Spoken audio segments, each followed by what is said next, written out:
పేద మధ్యతరగతి విద్యార్థులకు సాంకేతిక కోర్సుల్లో విద్యను అందిస్తూ వందలాది విద్యార్థులను ఉపాధి అవకాశాలు కల్పిస్తున్న ఐటీఐ కళాశాలలో ప్రస్తుతం మనం ఉన్నాం. వరంగల్ ములుగురోడ్లటువంటి ఈ ఐటీఐ కళాశాల భవనం దాదాపుగా 6 దశాబ్దాల క్రితం నిర్మించినటువంటి భవనం. ప్రస్తుతం ఆ భవనంలోనే ఇంకా విద్యార్థులు దాదాపుగా ప్రతి సంవత్సరం 600 నుంచి 700 మంది విద్యార్థులు అడ్మిషన్లు అవుతూ వాళ్ళంతా ఇక్కడ సాంకేతిక కోర్సు లోపల విద్యనైతే అందించుకున్న పరిస్థితి కనిపిస్తూ ఉంది. అయితే ఈ 60 దశాబ్దాలుగా కూడా ఇదే బిల్డింగ్ లోపల విద్యార్థులు విద్యను అభ్యసిస్తున్నారు. రాను రాను కూడా ఈ యొక్క బిల్డింగ్ పూర్తిగా శిథిలావస్థకు చేరుతోంది. ప్రస్తుతం మనం చూడొచ్చు ఈ యొక్క పిల్లర్లు కూడా పూర్తిగా కాంక్రీట్ పూర్తిగా కూడా డ్యామేజ్ అయ్యి అందులో ఉంటే ఐరన్ ఊచలు బయటకు వచ్చి పూర్తి అవి జంగు పడుతున్నాయి. అంటే మొత్తం రస్ట్ ఏర్పడితే అవి కూడా బ్రేక్ అయ్యేటువంటి పరిస్థితి కూడా ఉంది. అంటే ఇంత దారుణంగా కూడా ఈ బిల్డింగులు శిథిలావస్థకు చేరుకొని రాబోయే రోజుల లోపల ఎప్పుడు ఈ భవనాలు కూలుతాయో అనేటువంటి ఒక భయానక వాతావరణ పరిస్థితి అయితే మనకు ఈ వరంగల్లోని ప్రఖ్యాత ఐటీఐ కళాశాల భవనాలను చూస్తే కనిపిస్తూ ఉంది. నిజానికి ఇదంతా కూడా ఒక కండోన్డ్ ఏరియా కూడా కనిపిస్తుంది. నిజంగా ఒక శిథిల భవనాల్లోనే విద్యార్థులు, పేద మధ్యతరగతి విద్యార్థులు తమ విద్యను కొనసాగిస్తున్నారు. అదేవిధంగా వర్క్షాప్ కూడా ఈ యొక్క భవనాలు కూడా దాదాపు 60 ఏళ్ల కింద నిర్మించిన వర్క్షాప్ భవనాల్లోనే వారంతా 9 విభాగాలకు సంబంధించినటువంటి కోర్సులు ఇక్కడ నిర్వహిస్తున్నారు. దానిలో electrician, fitter, turner, machinist, motor mechanic, diesel mechanic, welder, COPA, draftsmen, civil అంటే ఈ 9 రకాలకు సంబంధించిన కోర్సులు కూడా ఇక్కడ దాదాపు 600 పైగా విద్యార్థులు విద్యనైతే ఇక్కడ అభ్యసిస్తున్నారు. దాంతోపాటుగా వీళ్ళకు ప్రధానంగా ప్రాక్టికల్స్ కూడా ఈ భవనాల్లోనే ప్రాక్టికల్స్ జరుగుతున్నాయి. అంటే ఏ క్షణం లోపల ఈ భవనాలు కూలుతాయో, ఎవరికి ఎటువంటి ప్రమాదం జరుగుతుండే ఒక భయాందోళన మధ్య విద్యార్థులు ఇక్కడ విద్యను అభ్యసిస్తున్న పరిస్థితి కనిపిస్తూ ఉంది. అయితే గత ప్రభుత్వం తెలంగాణ వచ్చిన తర్వాతనైనా గతంలో ఉన్నటువంటి బీఆర్ఎస్ ప్రభుత్వము దీనికి సంబంధించినటువంటి ఎస్టిమేషన్లు కూడా పంపించారు. రినోవేషన్తో పాటు కొత్త భవనాలు, దాంతోపాటుగా ఇక్కడ కావాల్సిన ఇన్ఫ్రాస్ట్రక్చర్ సంబంధించి కూడా దాదాపు ₹1 కోటి ఎస్టిమేషన్స్తో ప్రభుత్వానికి ఎస్టిమేషన్ పంపించారు. అయినప్పటికీ కూడా ఇంతవరకు ప్రభుత్వం నుంచి ఎటువంటి ప్రోత్సాహం రాకపోగా ఈ సంబంధించి రినోవేషన్ సంబంధించి కూడా కనీసం ప్రభుత్వం నుంచి ఎటువంటి స్పందన రాలేదు. దాంతో ఇట్లాంటి శిథిల భవనాల్లోనే విద్యార్థులు విద్యను అభ్యసిస్తూ వారికి సంబంధించినటువంటి 9 కోర్సులకు సంబంధించినటువంటి ప్రాక్టికల్స్ కూడా ఇక్కడ నిర్వహిస్తున్నారు.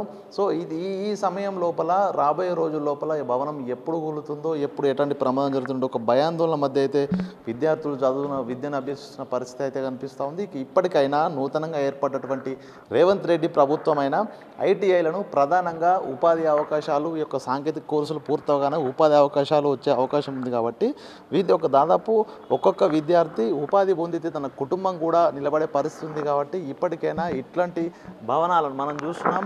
దీనికి సంబంధించి ఇన్ఫ్రాస్ట్రక్చర్ డెవలప్మెంట్ చేసి ఆ తర్వాత విద్యార్థి సంబంధించినటువంటి పూర్తి స్థాయి లోపల ఇన్ఫ్రాస్ట్రక్చర్ డెవలప్మెంట్ చేసి భవనాలు రినోవేషన్ చేసి లేకపోతే కొత్త భవనాలు ఏర్పాటు చేస్తే మాత్రం పూర్తిగా విద్యార్థులు మరింత ముందుకు వచ్చి విద్యను అభ్యసించి వారి కుటుంబాలు నిలబెట్టుకునే పరిస్థితి ఉంటుంది. సో ఇప్పటికైనా నూతన ప్రభుత్వము ఏర్పడిన తర్వాతనే తెలంగాణ రాష్ట్రం లోపల దాదాపు 5 లక్షల మంది విద్యార్థులకు ఉపాధి అవకాశాలు కల్పించాలి.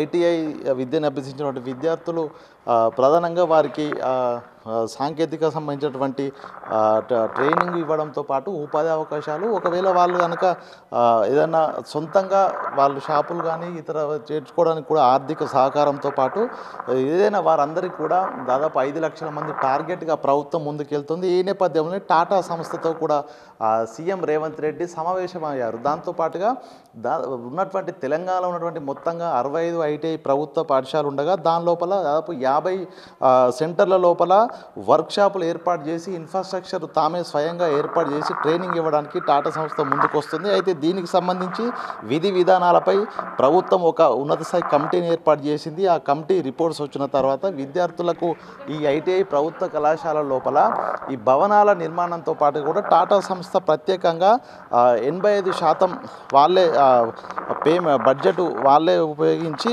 వర్క్షాప్లు ఏర్పాటు చేయడానికి సిద్ధంగా ఉన్నామంటూ ప్రభుత్వానికి చెప్పింది. తానే టాటా సంస్థ ముందుకొచ్చి దాదాపు 5 లక్షల మంది విద్యార్థులకు ఉపాధి అవకాశాలు కల్పించడము, వాళ్ళే ట్రైనింగ్స్ ఇవ్వడము, ఇన్ఫ్రాస్ట్రక్చర్ డెవలప్మెంట్ చేయడం అనేది దానిపై కూడా ప్రభుత్వంతో ఒప్పందం చేసుకుంది. సో ఇది కొద్ది రోజుల లోపల ఎంఓయూ కూడా కుదిరే అవకాశం. మనం చూస్తే ఇది క్లాస్ రూమ్ల పరిస్థితి ఎంత దారుణంగా ఉందో మనం ఒకసారి ఇట్లా విజువల్స్ చూద్దాం. ఇది ఇట్లా పూర్తిగా ఈ మెట్లు డ్యామేజ్ అయ్యి వర్షాకాలం లోపల వరదలు కూడా పూర్తిగా ఇక్కడికి చేరి ఒక్కొక్క సంబంధించినటువంటి ఈ రాళ్ళు కూడా పూర్తిగా కొట్టుకుపోయిన పరిస్థితి కనిపిస్తూ ఉంది. పూర్తిగా ఇదంతా ఒక పాడుపడ్డటువంటి బంగ్లాలను తలపించే విధంగా క్లాస్ రూమ్ ఉన్నాయి.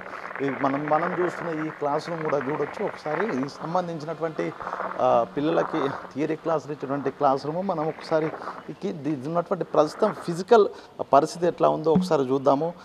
పూర్తిగా బండరాలు కూడా తొలగిపోయి వరద నీటితోని పూర్తిగా డ్యామేజ్ అయ్యాయి. దాంతోపాటుగా ఈ భవనాలు కూడా పూర్తిగా పెచ్చులున్నటువంటి పరిస్థితి వచ్చింది. సో ఇట్లాంటి నేపథ్యంలోన విద్యార్థులు ముఖ్యంగా పేద మధ్యతరగతి విద్యార్థులే ఐటీఐలు చేసి పూర్తిగా ఈ సాంకేతిక విద్యను అయితే తీసుకున్నారు. సో ఇట్లాంటి పరిస్థితుల లోపల కూడా వీరు చదువుకుంటున్నారంటేనే ఒక భయానక వాతావరణం లోపల విద్యార్థులంతా కూడా చదువును నేర్చుకోవాల్సిన పరిస్థితి ఉంది. సో దీనికి సంబంధించి ప్రభుత్వానికి ప్రతి 3 నెలలకు ఒకసారి ఈ యొక్క ఐటీఐ సంబంధించినటువంటి స్టాఫ్ కూడా బడ్జెట్ అలొకేషన్స్ కోసం ప్రభుత్వానికి వినతులు పంపిస్తున్నారు. అయినప్పటికీ కూడా ఈ 10 ఏళ్ల కాలంలో తెలంగాణ ఏర్పడి సొంత రాష్ట్రం వచ్చిన 10 ఏళ్ల కాలంలో కూడా ఇప్పటి వరకు ₹1 బడ్జెట్ శాంక్షన్ కాలేదు. దాంతోపాటుగా ఈ రినోవేషన్ కావచ్చు, ఈ నూతన భవనాలు కావచ్చు, దేనికి కూడా ప్రభుత్వం ఇప్పటి వరకు ఎటువంటి నిర్ణయం తీసుకోకపోవడంతో ఈ బంగళాలు, ఈ ఒక బూత్ బంగళాను తలపించేటువంటి ఈ తరగతి గదుల్లోనే పిల్లలు విద్యను అభ్యసించే ఒక దుస్థితి అయితే ప్రస్తుతం ఉందని చెప్పుకోవచ్చు. ఇప్పటికైనా ప్రభుత్వము 2020 లోపల ఈ యొక్క రెనోవేషన్ సంబంధించి దాదాపు ₹1 ఎస్టిమేషన్స్తో ప్రభుత్వానికి రిక్వెషన్ పంపినప్పటికీ ఇప్పటి వరకు ఆ ఫైల్స్ కదిలిన పరిస్థితి లేదు.